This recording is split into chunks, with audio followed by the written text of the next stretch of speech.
mañana ya oramos, ya cantamos, pasamos un tiempo padrísimo. De verdad, esa canción de Tengo un futuro, yo lo creo. Tengo un futuro. ¿Cuántos dicen amén? Amén. En sus manos sí tenemos un futuro. Esta mañana quiero rapidísimo mencionar 3 escenarios que son bien importantes, que tú como persona que vienes a la iglesia, que tú como cristiano, históricamente tienes que tener bien claro. ¿Por qué? Porque adoramos lo que conocemos. Cuando tú no conoces a Dios, tienes tus reservas. Cuando tú no has visto cómo es Él, un Dios grande, un Dios poderoso, un Dios que salva, que perdona, que restaura, tienes tus reservas y no adoras, estás así como a la expectativa. Pero hay una respuesta cuando conoces al Dios que vemos en la palabra, al Dios que te han dado testimonio, al Dios cuando es personal ese encuentro. No hay nada, ninguna cosa creada en la tierra que detenga tu adoración hacia Jesús. ¿Estás conmigo? Hay 3 escenarios muy claros. Hoy estamos celebrando el Domingo de Ramos, ¿sí? Pero históricamente en la Biblia es conocido como la Pascua, ¿sí? Y la Pascua no son los huevitos de Pascua ni el conejo de Pascua. Acompáñame en tu Biblia en Éxodo 12:14, por favor, porque necesitamos poner la base para lo que el día de hoy vamos a ver. Vamos a ver 3 escenarios y este es el primero que tienes que conocer junto conmigo. O sea, ¿de dónde salió la Pascua? ¿En qué momento? O sea, muchos piensan que se celebra la Pascua por lo que Jesús hizo, porque empezaron a adorarle quitándose sus abrigos, poniendo unas ramas en el camino, y porque la Pascua anuncia los sufrimientos venideros de Jesús. Pero déjame te digo que eso no es así. Hay un contexto bíblico en el pasado en donde se fundamenta la celebración de Pascua. Y es la siguiente, Éxodo 12, ¿ya estás conmigo? Ahorita te digo el Éxodo 12:14. Mira, ahí detente y volteame a ver. Habían pasado 1500 años antes de Cristo. Vemos, o sea, eran 1500 años atrás, ¿sí? En la primera escena. Vemos al pueblo de Dios, al pueblo de Israel, un pueblo numeroso, grande, pero eran esclavos en Egipto, ¿sí? Ahí en tu casa puedes leer Génesis 45, capítulo 45, 46, para que conozcas el preámbulo de la historia de cómo llegaron a ser esclavos en Egipto. No me voy a adentrar mucho en eso, simplemente quiero poner bases para la celebración de la Pascua. Y Dios le ha dado la encomienda a su siervo Moisés para enfrentar a Faraón, el que era rey de Egipto en ese momento. Y Moisés llega con la encomienda de parte de Dios para que Faraón libere al pueblo de la esclavitud, libere al pueblo que Dios había escogido. El pueblo que Dios había escogido para él, ese momento eran esclavos, ¿sí? Y Dios manda a Moisés y va con Faraón y le dice: Faraón, Dios me ha dicho que dejes en libertad a su pueblo para que ellos vayan al desierto a adorarle. Entonces ahí tú puedes ir leyendo y dice la escritura que el corazón de Faraón se endureció y vinieron las plagas, ¿sí? A ver, un examen ahorita. ¿Cuántas plagas hubo? 10 plagas. 9 plagas fueron claves, pero representando un ataque contra un objeto de adoración en Egipto. Los egipcios eran politeístas, adoraban muchos dioses, ¿sí? Y vino la plaga de sangre en el río Nilo, el sol, las ranas, las moscas, las úlceras en el cuerpo, en la piel, se rascaban por todos lados y una tras otra aconteció, ¿sí? ¿Por qué? Porque el corazón de Faraón se endurecía cada vez más. No quería, les decía, sí voy a dejar ir al pueblo, y a la mera hora no. Y les aumentaba la carga a los esclavos y les ponía tareas más arduas. Y ahí estaban esclavizándose, y Dios escuchando desde su trono a su pueblo: libéranos, libéranos. Y el tiempo de su libertad había llegado, y a través de las plagas, a través de cada circunstancia que estaba sucediendo ahí, el pueblo estaba conociendo a Dios, las maravillas que Él hacía, su poder manifestado, cosas que los brujos del rey Faraón querían copiar, pero nadie puede imitar a Dios. Nadie lo puede imitar. Querían copiar, querían hacer lo mismo, ¿verdad? Hacer parecer, pero no. Dios, mientras Faraón endurecía su corazón, sus brujos y sus adivinos intentaban copiar a Dios, Dios se manifestaba aún con más poder, con más maravillas. Era asombroso lo que estaba pasando ahí en Egipto. Y la última, que fue el ángel de la muerte que Dios envió. ¿Sí? Ojo, esta fue clave. ¿Por qué? Porque aquí pasa algo bien importante. Es la última plaga, como el decreto final, y Dios le dice a Moisés: ¿sabes qué? Va a pasar en la noche el ángel de la muerte, y todo primogénito de Egipto morirá. Pero para que a mi pueblo no lo toque el ángel de la muerte, ustedes van a sacrificar un cordero, ¿verdad? Con ciertas características de pureza. La edad era importante del cordero, y la sangre la van a poner en los dinteles, en los marcos de las puertas. Va a ser una señal para que cuando la última plaga, el ángel de la muerte, pase por ahí, vea esa señal, esa sangre, y no entre a ese hogar, a esa casa. Y luego Dios le dice a Moisés: con la carne del cordero, y en la primera reunión les decía, ahí descubrí que a Dios le gusta la carne asada, muchachos, de verdad. ¿A cuántos les gusta la carne asada? Me acuerdo cuando vino el pastor Miguel Leal, que estuvo con nosotros en España, y lo llevábamos así de paseo por la noche, y luego él sacaba la cabeza de la camioneta y decía: es que Torreón huele tan rico en la noche. Pura carne asada. Bueno, pues yo descubrí aquí en este versículo que a Dios le gusta la carne asada, porque les dice a su pueblo: ok, la sangre la van a usar como señal, pero la carne se la van a comer, la van a asar, y van a preparar unos panes sin levadura, ¿sí? Y van a hacer una celebración, porque un esclavo cuando queda en libertad, pues no anda así, ¿verdad? Soy libre. Ay, que no me mueva. Soy libre. No, ¿cómo sale un esclavo? ¡Woo! ¡Soy libre! Gritando, aplaudiendo, así. Dios quería que su pueblo celebrara, que estuvieran muy alegres, que se fueran de Egipto con barriga llena, corazón contento. Eran libres por fin. Faraón los iba a dejar libres y ellos tenían que salir con alegría de ese lugar.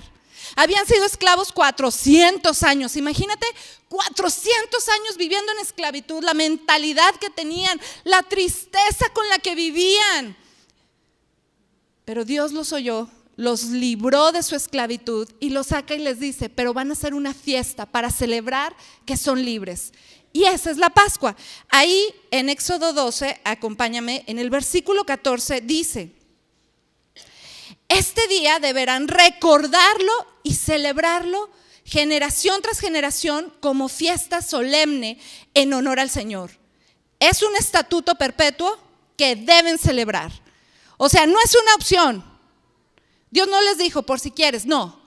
Cada año lo vas a celebrar, cada año te vas a acordar de que yo te liberé de la esclavitud, que yo te liberé de los trabajos, de cómo te tenía Faraón. Lo vas a celebrar de generación en generación.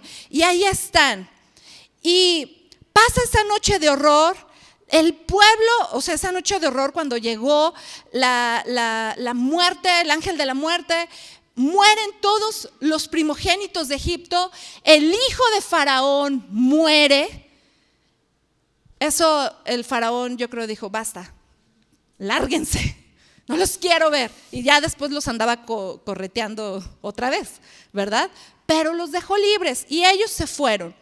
Y el éxodo, ese viaje de salir de esclavos hacia la tierra prometida, porque Dios les había dado una promesa, ¿sí se acuerdan? Les iba a dar una tierra. Entonces el pueblo sale con la convicción, vamos hacia la promesa de Dios, hacia esa tierra que nos ha prometido.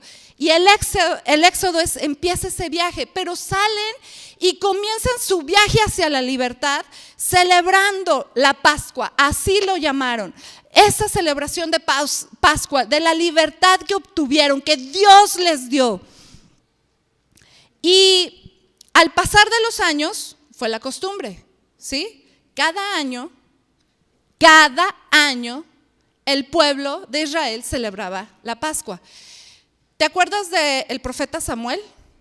¿Sí? ¿Has leído la historia? ¿Te acuerdas que su madre, cómo se llamaba? A ver, examen.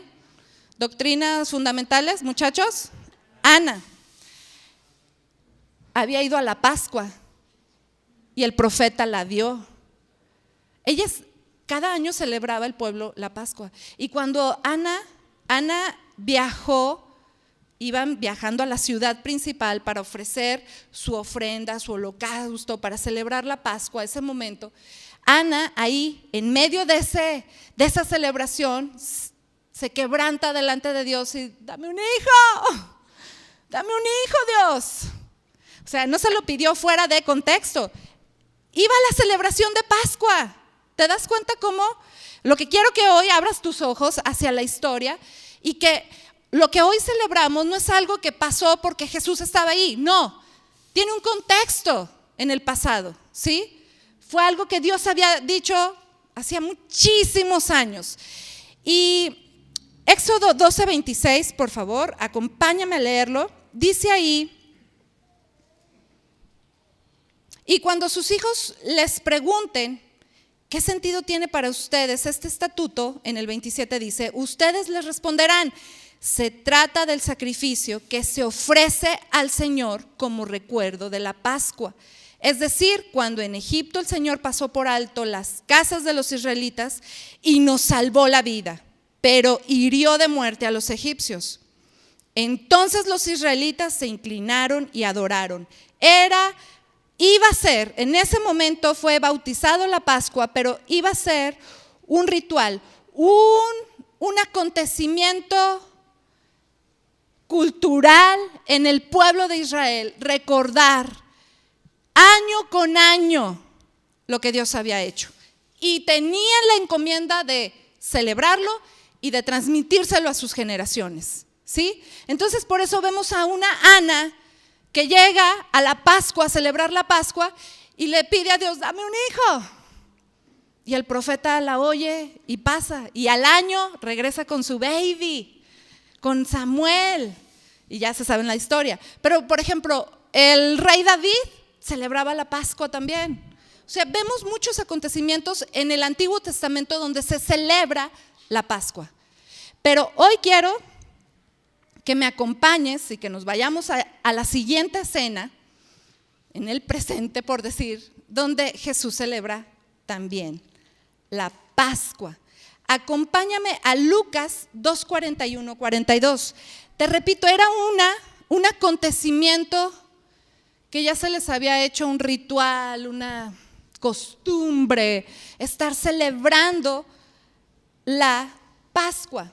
Jesús de bebé, durante su infancia, hasta los 12 años, celebró la Pascua. Después de los 12 años, hasta los 30 años, cada año celebró la Pascua. ¿Sí? ¿Están conmigo? Muy bien. Lucas 2:41 dice, iban sus padres todos los años a Jerusalén. ¿Para qué dice? Para la fiesta de la Pascua. Cuando cumplió 12 años, subieron ellos a Jerusalén conforme a la costumbre de la fiesta. Era una costumbre. Desde Egipto, su salida de Egipto, se empezó a celebrar la Pascua. Dios la instituyó y ya venían de muchísimos años celebrando la Pascua y la Pascua. Ahora, ¿por qué quiero poner esto en contexto? Porque lo que hoy celebramos no llegó Jesús a irrumpirlo nada más así. No fue un hecho donde Jesús llegó a la ciudad y pues todo, bueno, ¿qué sigue? Vamos a adorar. No. Jesús estaba celebrando la Pascua que Dios había instituido hace muchísimos años en el Antiguo Testamento. Ahora, quiero pedirte por favor que me acompañes ahí en tu Biblia a Lucas 19, 28, 44, porque aquí es en donde nos vamos a enfocar. Lucas, Mateo, Marcos, Lucas 19, 28.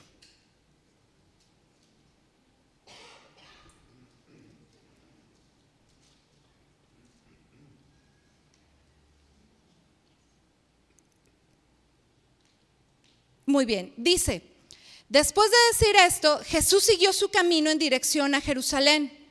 Cuando ya estaba cerca de Betfagé y de Betania, junto al monte que se llama de los Olivos, les dijo a 2 de sus discípulos: vayan a la aldea que está ante ustedes, entren a ella, van a encontrar atado un burrito sobre el cual nadie se ha montado.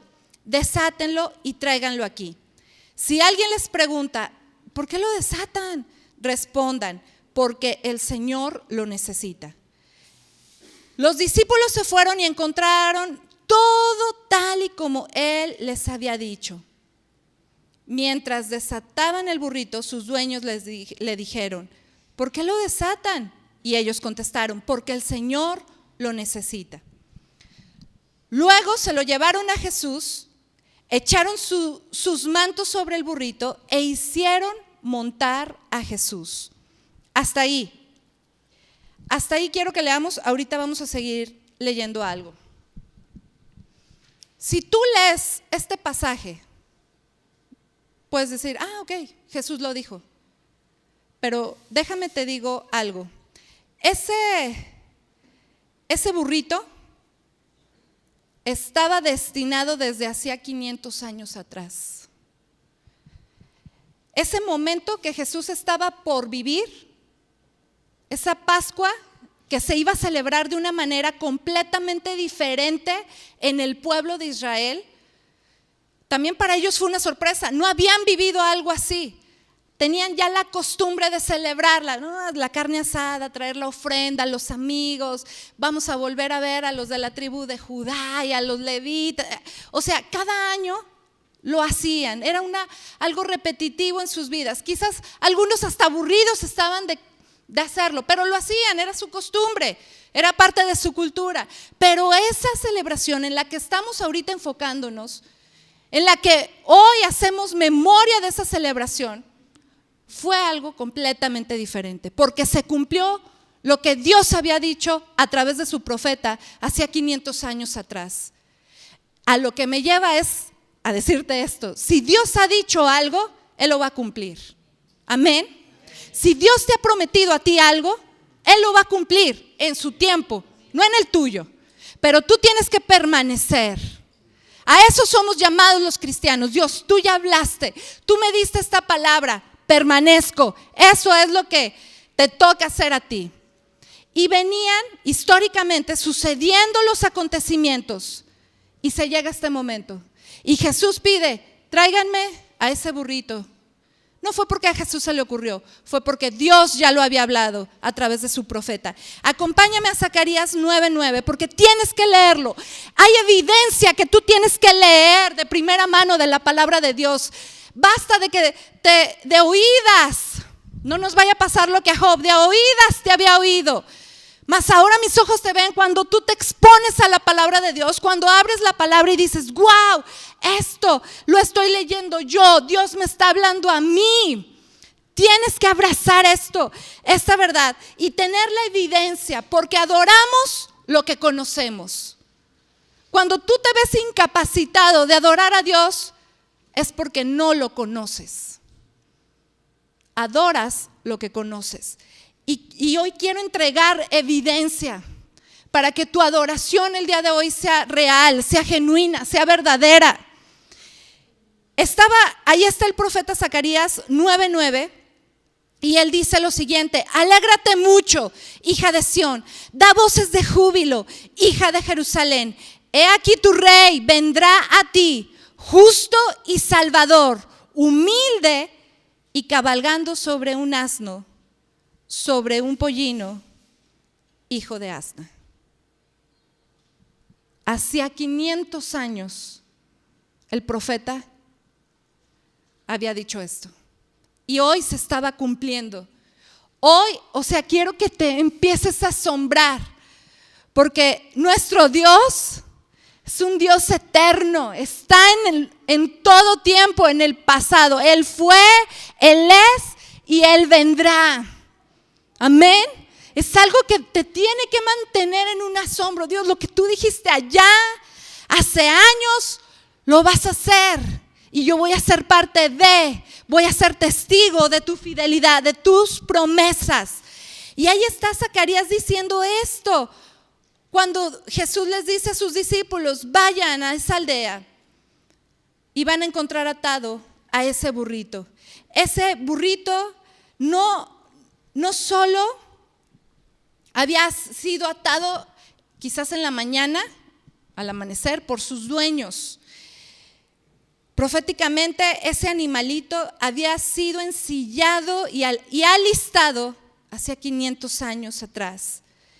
Y eso me emociona, en verdad me emociona. Aquí empieza Jesús a cumplir lo que ya estaba escrito, para que hubiera la suficiente evidencia de lo que Dios estaba haciendo. Acompáñame ahí en tu Biblia, porque dice en el 32, los discípulos se fueron, entraron, lo desataron, les dijeron, porque el Señor lo necesita. En el 35, luego se lo llevaron a Jesús, echaron sus mantos sobre el burrito e hicieron montar a Jesús. Conforme Jesús avanzaba, la multitud tendía sus mantos, sus capas que traían, se las quitaban por el camino. Cuando se acercó a la bajada del Monte de los Olivos, todo el conjunto de sus discípulos comenzó a gritar de alegría y a alabar a Dios por todas las maravillas que habían visto. Y decían: bendito el Rey que viene en el nombre del Señor. Paz en los cielos y gloria en las alturas. Algunos de los fariseos que iban entre la multitud le dijeron: Maestro, reprende a sus discípulos. Pero Jesús les dijo: si estos callaran, las piedras clamarían. Y Jesús entra a la ciudad. Ahora quiero que me acompañes a algo. La gente que empezó a rodear a Jesús, que se quitaba sus mantos, me traje unas ramitas. Dice que quitaban las ramas y se las ponían, haciendo como un camino para que Jesús pasara. Ponían las ramas, se quitaban sus mantos, porque Hosana, estaban adorando.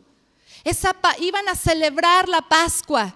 Todo el pueblo de Israel, de los confines donde anduvieran, venían a adorar a Jesús, venían a celebrar la Pascua. Pero esa Pascua era algo diferente, nunca la habían vivido. Ahora, ¿por qué estaban adorando? ¿Por qué estaban adorando a Jesús? ¿Por qué decían: Hosana en el cielo, Hosana en las alturas, bendito el que viene? ¿Por qué? Porque ya habían visto a Jesús actuar. Muchos de los que estaban ahí adorando, quiero imaginarme que fueron esa multitud que estuvo en el Sermón del Monte. Quiero imaginarme que ahí estaba la mujer samaritana adorando a Jesús. Él me dio el agua viva, Hosana. Él me conoce, supo mi pasado, pero me ha dado agua viva. ¿Te acuerdas que Jesús estuvo con la mujer samaritana? Yo me imagino que ella estaba ahí en ese momento, abriendo un camino para que Jesús entrara a la ciudad a celebrar la Pascua. Me imagino que estaba Zaqueo, me imagino que estaba Bartimeo, me imagino que estaban ahí todos abriendo camino, cantando. Aquí este versículo dice, estaban con gozo, estaban emocionados. Imagínate, el que le dio vista a los ciegos, el Jesús que habían visto echar fuera demonios, venía entrando a la ciudad a celebrar la Pascua. Vamos a adorarle, Él es el Mesías, Él es el Maestro, hosana en las alturas. Ahora, en la Nueva Versión Internacional dice literal, alaben a Dios en el cielo más alto. La expresión, las circunstancias de la expresión hosana en las alturas, en la entrada triunfal de Jesús en la ciudad de Jerusalén, las personas estaban así, alborotadas, emocionadas, viendo a Jesús entrando, lo celebraban. Porque aparte lo veían como alguien que políticamente iba a traer un cambio. Los fariseos y los gobernantes estaban muy molestos con Jesús. Así como había gente que lo estaba adorando, había gente que estaba procurando que le fuera mal. Estaban enojados. Ahora, al decir hosana, pasando Jesús a través de esas puertas de Jerusalén, el pueblo veía a Jesús no como el Hijo de Dios, sino como un profeta o quizás como el Hijo de David. El pueblo que lo estaba rodeando hoy querían volver a tener la misma gloria que tuvo el pueblo de Dios en los tiempos del rey David. Era un pueblo unificado, era un pueblo fuerte, era un pueblo que a su alrededor, o sea, le temían, lo respetaban porque tenían un ejército, eran valientes, eran fuertes. Y ese pueblo que estaba ahora con Jesús, en el Nuevo Testamento, veían a Jesús y decían, es que Él nos va a volver a tener como lo tuvimos un día, como nuestros padres y nuestros abuelos tuvieron. Ese poder, esa autoridad, esa riqueza. Hacían referencia a David, al rey David, al reino que había tenido David. Los judíos estaban en este momento reconociendo a Jesús como su Mesías. Mesías, ¿sabes qué significa? Salvador, salve. Y así lo estaban reconociendo. Y querían, de eso sí se acordaban, de que se cumpliera la palabra que Dios había hablado, de que un día se iba a restaurar el reino. Y el pueblo que estaba ahí con Jesús, lo estaban adorando, pero estaban añorando su pasado. Y aquí es donde quiero hacerte un paréntesis y una pregunta. ¿Sigues añorando tu pasado? ¿Sigues añorando lo que está allá? Este pueblo estaba en un presente, nunca habían vivido una Pascua como la estaban viviendo, pero su corazón no estaba en el presente, no estaba en ver a Jesús, estaban en como el rey David en el pasado. Y eso es tremendo porque tú y yo podemos en nuestra vida estar, es que en el pasado. Es que cuando nosotros fuimos, eso está en el pasado. Porque Dios en el pasado habló del futuro. Y lo que estaba por acontecer estaba haciendo un eco y un sonido hacia el futuro, no hacia el pasado. Fíjate en el futuro. Ahora, ahí estaban invocando la salvación del Mesías. La frase también hace eco con el canto de los ángeles en Lucas 2:14, cuando en los ángeles se le aparecen estos pastores que están ahí cuidando sus ovejas. Jesús había nacido y de repente el cielo se abrió y se escuchó gloria a Dios en las alturas y en la tierra paz a los hombres. Quiero hacer ahí otro paréntesis. La intención de Dios hacia la tierra, hacia la humanidad, es paz. Y Jesús me encanta cuando dijo, en el mundo van a tener aflicción, pero en mí van a tener paz. Esa es la intención de Dios hacia tu vida, darte paz. El mundo está agitado, pero los que conocen a Jesús, los que Jesús es su Señor, tienen paz. Por eso ese versículo, si mantengo mi paz, Él pelea mis batallas. Puedo estar confiado, puedo permanecer seguro, porque Él está peleando mientras yo mantengo mi paz. Ahora, parafraseando un poquito los gritos de esa muchedumbre, de esa multitud que estaba en ese momento emocionada. Sí, ¿por qué no iban a estar emocionados? Oye, habían visto a Jesús calmar las tormentas. Habían visto a Jesús hacer una multiplicación de panes y peces. Estaban emocionados. Este es el que nos va a salvar. ¡Hosana al Altísimo! ¡Wow! O sea, le estaban dando una ovación. Y parafraseando un poquito esos gritos, sálvanos a nosotros, nuestro Mesías, que viene a cumplir la misión de Dios. Hasta parecen como profetas todos ellos que estaban ahí. Sálvanos, te rogamos, a medida de que tomes tu legítimo trono y extiendas la salvación del cielo para nosotros. Parece todo, esa adoración, esa ovación, parece muy hermosa, pero déjame desnudo un poquito el corazón de esta multitud. Y haciendo referencia a lo que mi esposo les decía, ovacionaron ese momento a Jesús porque era lo que tenían que hacer, porque todos lo estaban haciendo, pero el corazón de ellos no estaba ahí. No estaba ahí. Lamentablemente, la salvación que el pueblo de Jerusalén quería ese día era política, no espiritual. Su vista no les dejaba ver lo eterno. Su vista la tenían agachada. Resuélvenos el aquí y a la hora.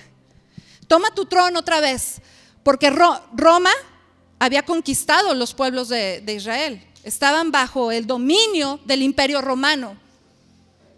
Lo que este pueblo quería era que Jesús, órale Jesús, vamos. Movimiento Jesús, movimiento Jesús. Eso era lo que quería nada más.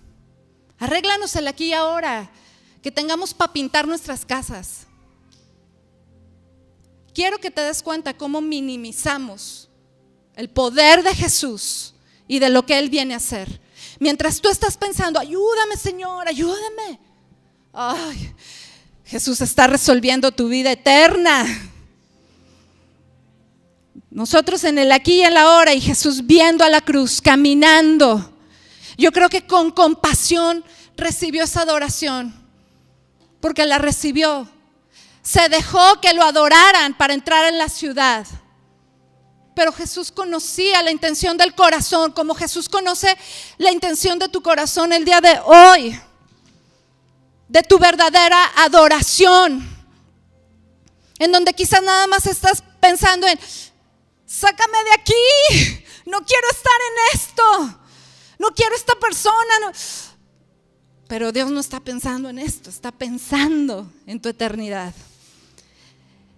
Solo estaban interesados en el cumplimiento temporal, terrenal de las profecías. Optaron estos hombres que le estaban adorando y que parece muy sublime esa adoración, pero desnudando el corazón de estas personas, porque estos mismos que le gritaban Hosana al Altísimo, a los días le estaban escupiendo a Jesús por el camino. A los días estaban diciendo crucifíquenlo. Esa misma gente que un día le estaba adorando, al día siguiente estaba pidiendo su muerte. ¿Cómo estás tú? Hoy le estás adorando, ¿por qué? Por lo terrenal, por lo momentáneo. Y el día de mañana, que no veas cumplida en tu tiempo, es que yo quería que fuera así, Dios no me ha contestado, vas a renegar, te vas a quejar, te vas a ir, lo vas a negar. Por eso es bien importante que tú pienses cómo está tu corazón, porque es tu responsabilidad. Jesús ya se había mostrado, ya les había enseñado las maravillas y en varias ocasiones les dice: ay, hombres de poca fe, ¿no me han visto? ¿No sabes quién está en tu barca? Pero estaban quejándose. Jesús les dijo: observen, no ven, están ciegos, no están escuchando. Jesús, yo creo, se tuvo que enfrentar primero a ese dolor. Ahora, si Jesús era el Mesías que habían estado esperando, de verdad, Él aceptó su adoración. Ese hosana en las alturas lo recibió. Porque ese momento, déjame te digo, amiga, amigo, ese momento de adoración es un eco que viene a la eternidad. Y que tú y yo, y que si Jesús es tu Señor, lo vas a vivir. Vas a abrir las puertas un día de la ciudad celestial en la eternidad para entrar y ver sentado en el trono al Cordero de Dios, al que pagó nuestro pecado, al que resolvió nuestra deuda. No en Vancomer, no en guardadito, que estábamos separados de Dios.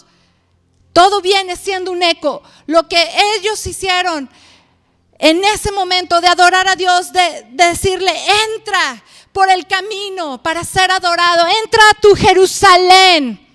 Un día, amiga y amigo, en la eternidad, nosotros somos los que vamos a entrar por esas puertas eternas para adorarle. Y ahorita te voy a leer otros versículos. Antes de que Jesús les resolviera sus problemas políticos, Jesús tuvo que hacerse cargo del problema del pecado.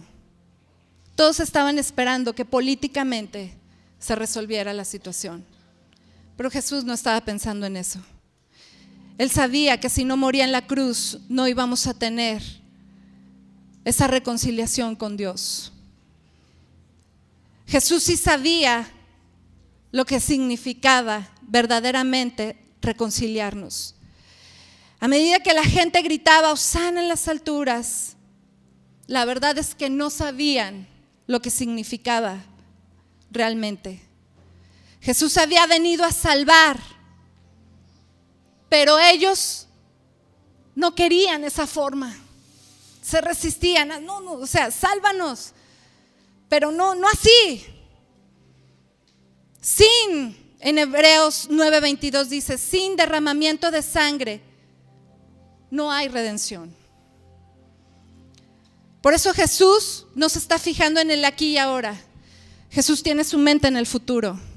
Mientras tú nada más ves el aquí, Jesús está diciendo: pero yo te voy a llevar allá. Yo tengo un destino. Yo tengo un propósito. No es esto, tú quieres que te salve, porque a veces estás y le das tanto lugar a tu situación económica que déjame te digo que ese no es el problema. El problema es tu corazón. Porque no está el señorío de Jesús en tu corazón. Los resultados de la salvación se extienden a la eternidad, no a algo momentáneo. Tú puedes decir: wow, Jesús salvó mi matrimonio. Pero Jesús no está pensando en tu matrimonio nada más, está pensando a dónde vas a llegar el día que estés delante de Él. ¿Por qué no cierras tus ojos?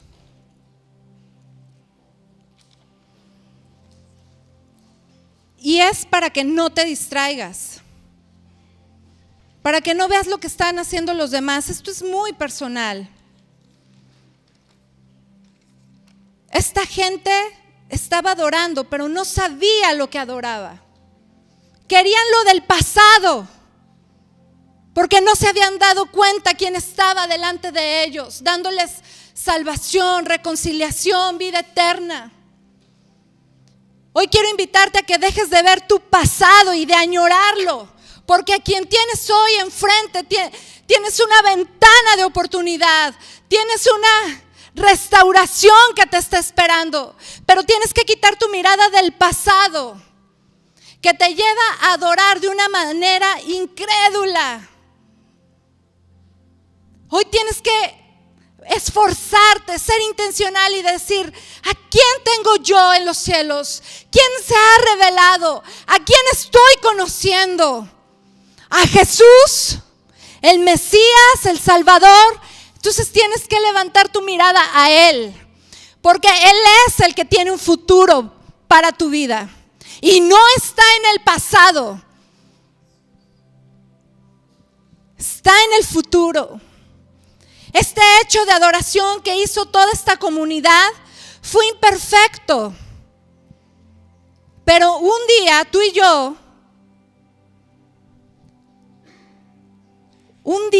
yo estaremos delante de una adoración que será perfecta. Jesús atrae y produce adoración, pero nos deja ver qué hay en nuestros corazones. Vienes hoy a adorar a Jesús y lo reconoces. ¿Por qué? Porque quieres tu solución inmediata, en el aquí y en el ahora. Estás mal enfocado. Tu adoración a Jesús tiene que llevarte más allá. Más allá. El acto de esta multitud fue un reflejo de lo emocional que eran. Ahorita sí tenían ganas, sí sentían. ¡Wow! Lo hemos visto. No supieron a quién adoraban en verdad, ni a quién condenaron. La única manera de librarte de una fe emocional, colectiva, momentánea, terrenal, es tener una convicción personal de quién es Jesús.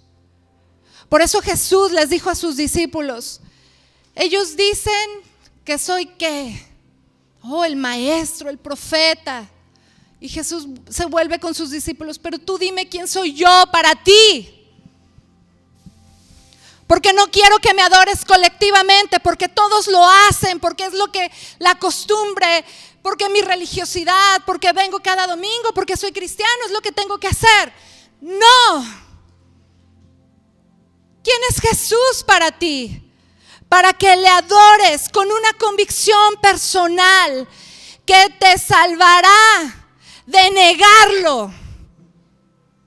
¿Qué convicción tienes hoy acerca de Jesús que te llevará a una permanencia hacia la eternidad? ¿Me escuchaste? ¿Qué convicción tienes de Jesús que hoy en el presente te llevará en una constante permanencia hacia la eternidad? Esta tarde ya quiero invitarte a que revises tu corazón. No son emociones. Eso no te va a sostener en tu vida cristiana. Hoy siento, mañana no. No. Son convicciones, son decisiones ya tomadas y son actos de fe también. Tengo esta convicción: Él es el Hijo de Dios. Él murió en la cruz por mí para darme salvación, para reconciliarme con el Padre. Me ha regalado vida eterna. Ha escrito mi nombre en el libro de la vida que el Cordero de Dios sostiene en sus manos. Esto supera tu economía. Jesús supera lo terrenal, el momento, la angustia, el dolor. Estamos hablando de la eternidad. Y tienes hoy que verlo. Ver a Jesús haciendo un acto completo de sacrificio, de amor, para reconciliarte con el Padre. Para que el velo que nos separaba fuera roto. Y tú hoy puedas venir ante el trono de Dios y hallar gracia y hallar favor. A pesar de tu pecado más grande, hoy el trono está libre. Puedes venir, te puedes acercar, porque Jesús pagó el precio. Pero es tu decisión, es tu convicción. Si aceptas a Jesús como tu Señor y Salvador, empieza ahí en tu lugar a adorar. Habla con Jesús, porque esta temporada la iniciamos haciendo esa pregunta: ¿quién es Jesús para ti? Y ha llegado el momento, amiga, amigo, de que respondas. Porque vendrán días en donde tu fe va a ser probada. Vendrán días, dice la palabra, que seremos probados. Tus convicciones serán puestas a prueba para ver si Jesús es tu Señor verdaderamente. Viene un eco de adoración desde el pasado, cuando Dios mismo instituyó la celebración. Viene el paso del tiempo, la historia. Llega hasta el momento de que Jesús viene a la ciudad a celebrar la Pascua, pero Él es el que empieza a ser celebrado, porque Él es digno. Aunque no entendía la multitud quién era Él, pero Él permitió que se le adorara, porque ese momento se convertiría en un eco para la eternidad, el eco de la Pascua en la eternidad. Romanos 14:11, con tus ojos cerrados, escucha esta palabra. Dice: tan cierto como que yo vivo, dice el Señor, ante mí se doblará toda rodilla y toda lengua confesará que Él es Dios. Hayas o no hayas creído, hayas o no hayas tenido en esta tierra la convicción, dice la palabra que un día delante de Él toda rodilla se doblará, toda boca le confesará. Buenos y malos lo verán y reconocerán que Él está sentado en su trono, que Él es el mismo ayer, hoy y para siempre, que Él es el Rey de Reyes, que Él es Señor de señores. Ahí no va a importar tus convicciones, te doblarás delante de Él, porque Él es el Rey, porque Él es Señor.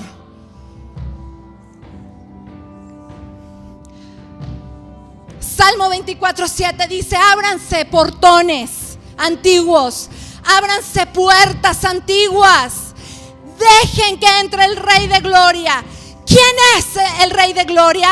El Señor fuerte y poderoso, el Señor invencible en la batalla. Ábranse portones antiguos, ábranse puertas antiguas y dejen que entre el Rey de Gloria. ¿Quién es este Rey de Gloria? El Señor de los ejércitos celestiales, quien viene entrando a la ciudad celestial. Él es el Rey de Gloria. Se preparó un camino para celebrar un día la Pascua, dejando que el Rey entrara, el Mesías, el Salvador, el Maestro, el Profeta. Pero este momento fue un símbolo, porque caminamos hacia la eternidad. Vamos caminando hacia lo eterno.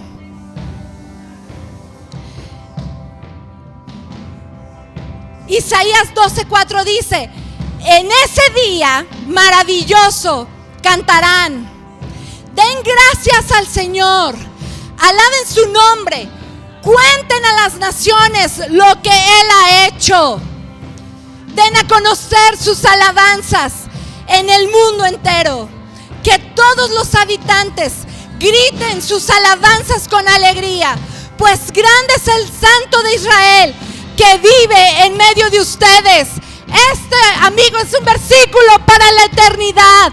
Entraremos cantando con alabanza, reconociendo al Cordero, al Rey, al Señor. ¿A quién vas a reconocer? Es tu decisión. ¿A quién vas a adorar hoy? Que hará un eco en la eternidad.